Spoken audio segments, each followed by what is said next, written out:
Hello, true duelists. YGO Strats here, coming at you with a box opening. Literally, I'm going to open this box, and then there's going to be a bunch of tins inside. And then I'm going to open those and hope I pull a prosperity, because that is the ultimate end goal of everyone purchasing the 2022 Pharaoh of the Gods tins, or whatever these things are called. So, against the advisement of my peers, I do have a knife, and I will be using it, so... We got some tins here. We got some boxes. We got some plastics. You know what I'm saying? We got some.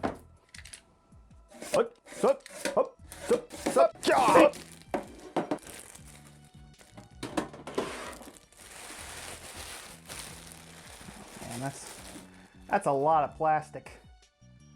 Well, there's only one thing to do with all this. There you go, Mr. Turtle. Mr. Turtle? There you go, buddy. Ooh. Ooh. Ooh. It's nice and thick. What are they, 20 cards? 18 cards per pack. Not too shabby, if I do say so myself. This is an excess, truly, of product here. We got to keep them in line so that you know which tins were certifiably throated and goated. Now, statistically, I should have at least one prosperity in here. Statistically. Let's get into the good part. I lied. Quick interruption. This is post-edit strats. The original recording to go along with this video was unwatchably bad. Time to open some tins. And I'm redoing it. So this is not a live reaction. This is my reaction to my pulls. I'm apparently just a react guy now in this video. Deal with that. And if you're wondering why this is filmed so terribly, it's because it was a jank setup and it sucked. And in the future, if I redo this, it'll be completely different. So apologize for the jankiness. And yeah, let's do it. So we got our first pack here. Got plenty of these armed dragons, which you're gonna see plenty of. A lot of B Trooper stuff, which you'll see me pause and react to because I hate that I have way too much of it now. And an ulti nib in our first spot, and by ulti I mean ultra.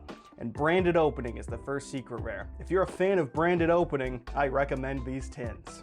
If you aren't a fan of branded opening and instead prefer out of focus spell cards in the common slot, enjoy that. So yeah, I don't know what the game plan is here. The camera didn't focus well. This video is about on par of quality as some of the tins. Book of Eclipse and Moonlit Chill are actually two pretty solid super rare slots, and Lina and the Ultra. Telescope Head, I hope dies. And Link Into the Vrains is the next secret rare. So for tin number one, we've got branded opening and Link Into the Vrains. Not terrible, I suppose. We can see if that third secret rare turns it around. And let me tell you, I already know what's, you already know too. You know, I know, hand me doesn't know here, flying through cards. It's B Trooper. I hate the B Trooper fusion. I hate the B Trooper fusion, dude. It's so terrible. Stardust Illumination's cute. I kind of want to build Starlight Synchron. Magical Cylinders, reminder that Magic Cylinder exists, and that card completely ruins the purpose of it. That Xyz's got a Ultra Bump, which is cool for the no one who's using it, and Dramaturge. So, apparently these tins want me to play Despia branded. That's what I get from it. I did like the Pendulum for Monarch support there, the little level 5 that summons itself and then banishes. It's cute. And Hypertron in the common slot is nice to have for those bumped down rarities. This is the ZW tin. Super Rare Suship was cute, and I don't know why they printed that card. The ritual spells in this set suck. They just suck. Ready Fusion was a solid one, and the Fabled Beaver there is a new favorite of mine. And by favorite, I mean I do believe that this tin was targeted for a Canadian, which they I guess knew that I am one because I have so many of that stupid beaver now. The Drytron ZW, might build that deck now that I've pulled enough of it. This card I didn't even know existed, Dark-Eyed Nightmare. Branded opening. Opening, branded opening. So tin number 2 does not have a whole lot beautiful going on for us as it would seem. Ready Fusion Solid, branded opening, less so. So many commons in these, in all honesty. It's kind of absurd the number of commons that they ended up giving us. That card has good art, and I point that out. Book of Lunar Eclipse again. Is that the playset already? Cool. This card looks neat. I've never read it, and I'm not going to. Dark Ruler No More and the Ruined God, Breaking Ruined God are solid ultras, at least for the binder, and, you know, Dark Ruler solid. And Ecclesia, which actually disappointed me, because I already have that. And so here I put all the commons to the top, as if you care about seeing even more of the commons. I'm also playing this at, like, double speed. This is going twice as fast as I did in the recording. If you're wondering why I'm absolutely flying through these, again, feel free to critique. Again, I hate the ritual spells that got reprinted in this set. I mean, cool rarity bump, but why in the mega tin? Dark Ruler No More, again, very cool. Otorama Dashi or whatever, and Dramaturge, again, in the secret slot. Cool. Cool. Is that the playset already? Again, we're putting comments to the top as if anyone... Don't worry, that'll change by the end of the video, I can assure you. Part of the reason I ended up re-recording this is because I'm getting more and more progressively disenfranchised with the pulls that I'm getting. Psychic Eraser Laser is a solid comment. But as the video goes on, I devolve completely. Ultra Rare Armed Dragon, nice. Danger World, cool. You can see me, I'm like, I haven't even read that. And Quatertus, which I'm not even going to bother showing to the camera because I'm like, give me the good stuff. So we are on tin number 4 now. We're flying through it still. Again, critique away. Lunar Eclipse. Dogwood's a good card to pull. I wish there was more stuff like this, especially compared to last year's tins. I did go splits on a case with some of my friends. And I'm going to interrupt myself again because Armed Dragon level 7 is the secret, but the 10 is an ultra, which is just funny to me. And yeah, I'm probably going to start, for the rest of the video, I just show you all the last comments at the very end. But I bought the tins for 2021. I went splits with a group of my friends, and there were great pulls all around. From our case, we got a playset of Ice Dragon's Prison. We got 2 copies of Zeus, branded opening again, and our second Ruining God, which was groovy. But the point is, the tins were so much better in terms of just a diversity, especially, and I mean, people were saying this beforehand, the fact that the only good cards are in the secret rare slot exclusively really hampens it. There's almost no ultra rares that you really want to pull. Like, sure, Stardust, Synchron, and the Fusion Bird are cool in the ultra slot. They definitely bring down the price of those cards for people wanting to pick up those decks. And that's what we want from the tins. We want more reprints and more variety to be able to afford the cards that we're after here. And the card list itself, excluding the rarity distribution, is very, very good for these tins. We all wanted more Prosperity. We all wanted Droplet. We all wanted Lightning Storm. Everyone still wants Ash. That's still like a $20 card. And instead, you have more likelihood of pulling the Dark Ritual spell that was printed in 2002 with a rarity bump. I don't want the Dark Ritual spell. But who wants the Dark Ritual spell that can't already get it? Like, that should be in more of a side set like Magnificent Mavens in my mind, where it's like, not specifically Magnificent Mavens, but just Mavens in general. Like, hey, greater polymerization, love to see it.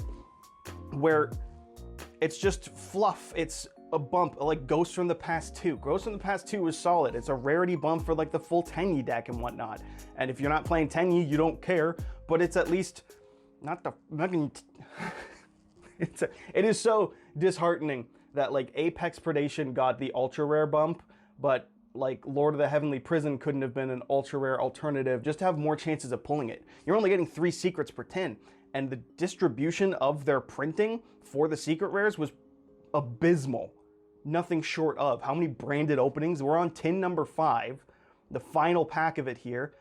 This is a cool little hand trap. Again, this card looks cool. I've seen it 6 times and I'm not going to read it, but Dogmatica Genesis, I think I pulled like 4 of. Stardust Synchron, cool. And then Ghost Bell. Ghost Bell is admittedly solid. And the fucking beaver again. They know, dude. They knew sending me this tin. I'm all over the place here. Overall, I wish it had been better. I don't have anything particularly strongly against buying product. Like I said, my friends went splits on a tin, and when you're pulling the Dark Ruler No Mores, it's cool, but when you're stuck with Dual Tower and you want Lightning Storm, it's a little underwhelming. If there had been 2 secrets per pack, it'd have been more excusable in my eyes, but instead we end up with, like, what, 10 commons? How many B-Trooper cards do we need as a society?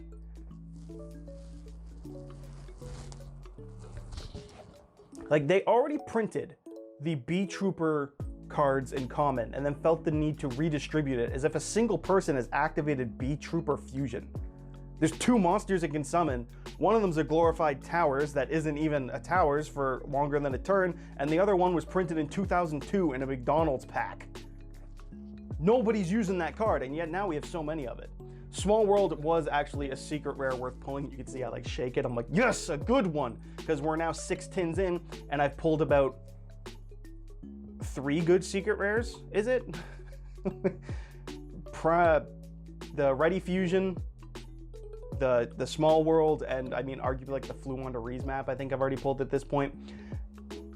And like, again, I'm gonna harp on these ritual spells because I hate them. Aluber was underprinted for me as well. I finally got an Aluber. That's something I wanted. I wanted the Lightning Storm Droplet, Ash Blossom, the same things you wanted. And the pull rates were just so, that's the only way to describe it. And like, we got the ritual spell here, Contract with the Abyss, and then you pull the Trouble Sunny, but you know what links needed reprints more than Trouble Sunny? The Link 2s for Live Twin. I would love to play a Live Twin deck, kind of. I've been toying with it, and it's kind of fun. It's a neat little engine. It's not great, it's not terrible. Shoutouts to Dyatlov for that one.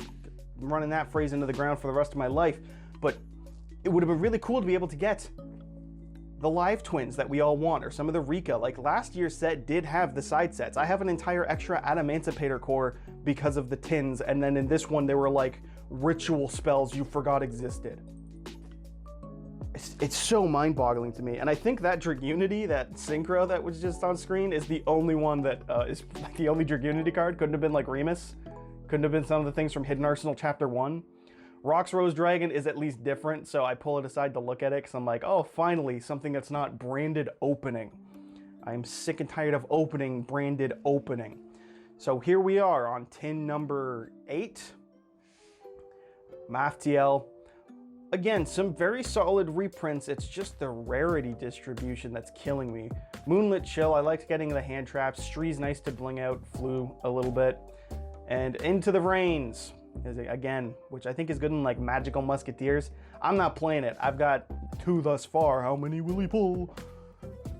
Maybe I'll shoehorn it into a deck. From what I can tell from these tins, they really want you playing Despia, a little bit of Zexal, Utopia, and a little bit of Armed Dragon. And a second Small World is nice. That's a very good card. That's something I think people aren't going to complain about getting. As opposed to, say, Dramaturge. Dogwood, I'm flying through this.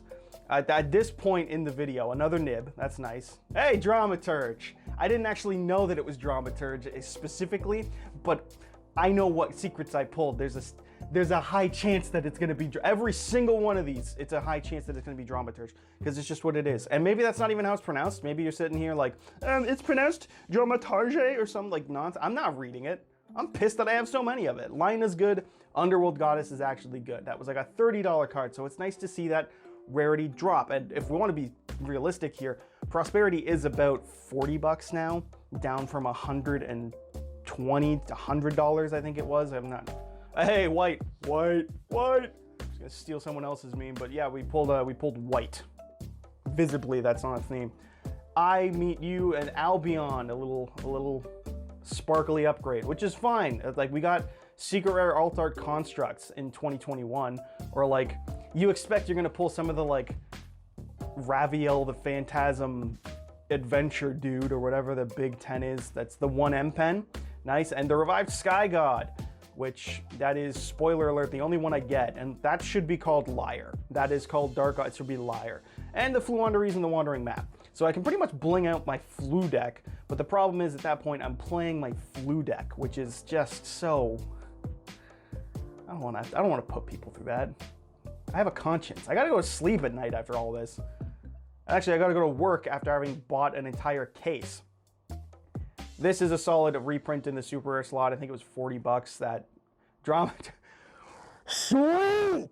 Love seeing that card again. I'm having so much, rewatching this is almost torture for me, because we're on to the 10th tin and we have not pulled a single Prosperity, Lightning Storm, Ash Blossom, Droplet, Crossout, or DPE or Dragoon, which it's like, how are we that many secret rares in and we still haven't seen one of those cards? Just one, because those are the chase cards of the set. They're just not printed enough, which is so,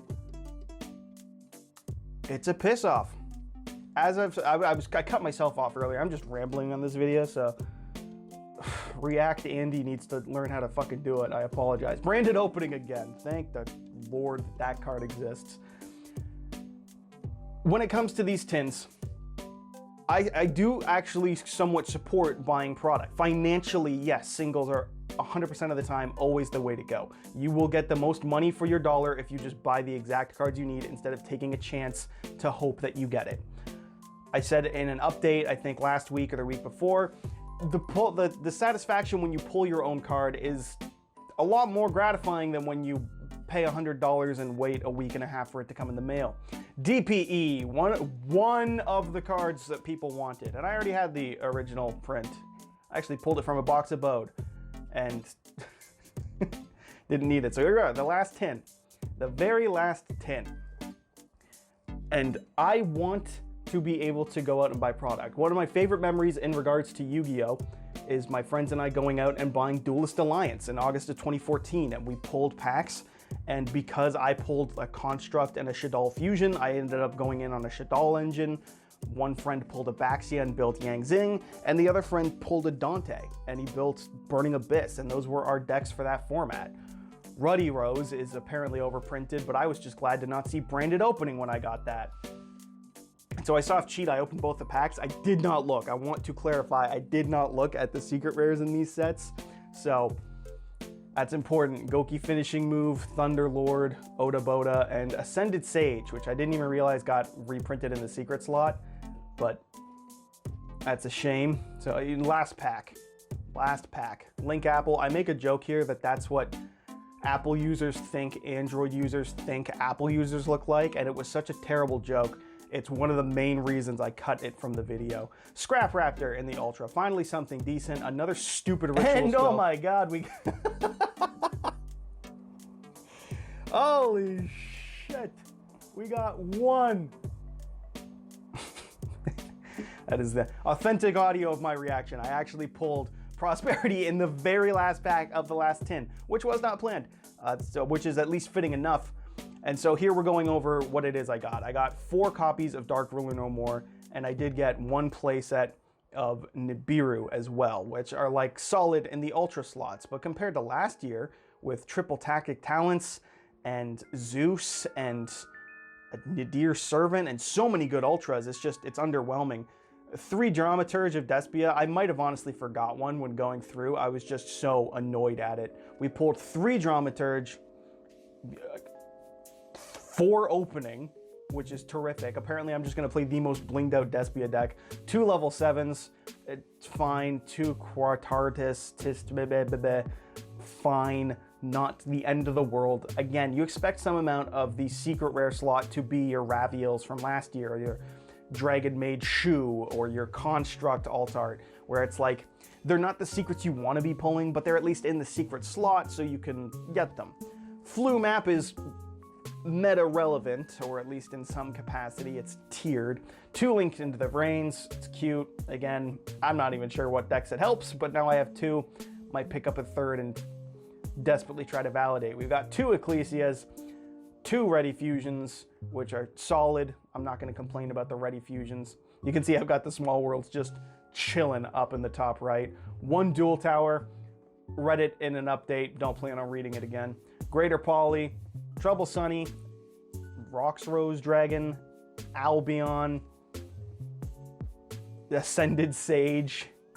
Yeah, that's a lot of underwhelming secrets for what's available. Small World is what I'd classify in the good slot of the secret rares to be pulling. And Ready Fusion, I think you could move up to here too. Underworld Goddess is actually solid. Ruddy Rose is at least a solid level 10, and Ghost Bell as the only Hunter. Not a Ghost Ogre, not an Ash Blossom, one Ghost Bell. Thank you. For the good stuff, I pulled 1 Aluber. I was hoping for 3. I thought this would be one of the more common secret rares because it's already like a 14. This is its 3rd reprint. No, I'm an idiot. 1 Lord of the Heavenly Prison. Again, I would have wanted more of that because it's solid. And then 1 DPE and 1 Prosperity. So of the how many secret rares are available in this set to look at, you get 3 per tin, 3 times 36 secrets. 4 of them were worth. It's pretty brutal. And even then, I'm pretty sure Aluber and even Heavenly are on the lower end. DPE's sub 10 bucks. It was such a great opportunity for the same as 2021 tins with just more printings of these cards that everyone wants, and they blundered it. They blundered it. I've tried to say this like 4 times. When it came to buying Duelist Alliance and picking those cards out, pulling them, and then them becoming the deck, that was some of the most fun I had in Yu-Gi-Oh! And it defined a lot of our decks for that era of just playing with the cards we pulled. And we did it again in like Clash of Rebellions. I think there's still box openings on this channel, which I might have to take down because they probably suck, knowing my box opening videos. But you can see I bought like, there's at least 3 box openings. I bought like 5 or 6 boxes of Clash. And if I hadn't slept in, I would have been buying more because there were times where my friends tried to call me like, yo, we're going to the card shop. We're going to go pick up some Clash. Do you want to join in? And I was just asleep. So if I was awake for that, I would have been 7 or 8 boxes of Clash of Rebellions. Clash of Rebellions wasn't the world's greatest set, but it was one that captivated us. It gave us the earliest of the Pendulum Draco Slayers, and the Cosmo cards were in it, and I was playing Red Eyes, and it was so fun going and buying and getting the packs and just seeing the pulls and the Eccentric Archfiend and the Cosmo Farm Girl for 90 bucks at the time. It was a blast. I've really enjoyed going and buying products as an excuse to go to the store with friends to pull the cards you want and build your decks with it. I think it's a really part of the fun social experience, and it helps fund the game in both Konami and also your local card shop, which is just great to support. But when you can't pull 1 Prosperity in a case, no Lightning Storm, no Droplet, no Ash Blossom, maybe I just got the single worst case that anyone ever got. That's entirely possible. I talked about going splits with some buddies on this, but there was some and so I was like, fuck it, I'm gonna pull trigger. And this is karma not going splits. But on the other hand, if we had gone splits and I got this thing, and we're gonna split 1 Prosperity, we're gonna sell it for like 40 bucks and then be like, damn, straight losses across the board. I may as well have invested in crypto. That's my feeling about this. These tins had the chance to be phenomenal, better than 2022's or 2021's tins, and instead it's this, which is a bum to see, because I would love to see them print more products like the 2021 tin and have it so we can go out and get good pulls, but instead it's this. So I'm just rambling at this point. This video's gone on long enough. Again, there's 19.5 problem. I don't know what was going on. I was literally like holding it like this and then looking up to see if it was focused enough, but also looking down to see what I pulled. Filming was abysmal. So if I do this again, it'll be very different. Leave a comment. Tell me whether or not you're a fan of Jeff Dunham, because this tin sucked and I don't want to think about it anymore. So let me know what you think. Are you a fan of Peanut? Do you enjoy watching a man with puppets? All of society did in like 2008 or whenever he got big, and it eludes me to this day, but it doesn't, because he's actually the greatest comedian that ever lived, him and the puppets. And that's it. Subscribe to Yu-Gi-Oh! Man. That's not my channel. Subscribe to YGO Strats if you liked it, and hopefully the next time I do a box opening, not only will it be filmed better, but the pulls will be better too. So thank you. Go home. Oh yeah, it looks nice. The only problem is I didn't actually buy the 2020 tin, so I'm just gonna put this gun in, and we'll call that the metaphorically it fits in the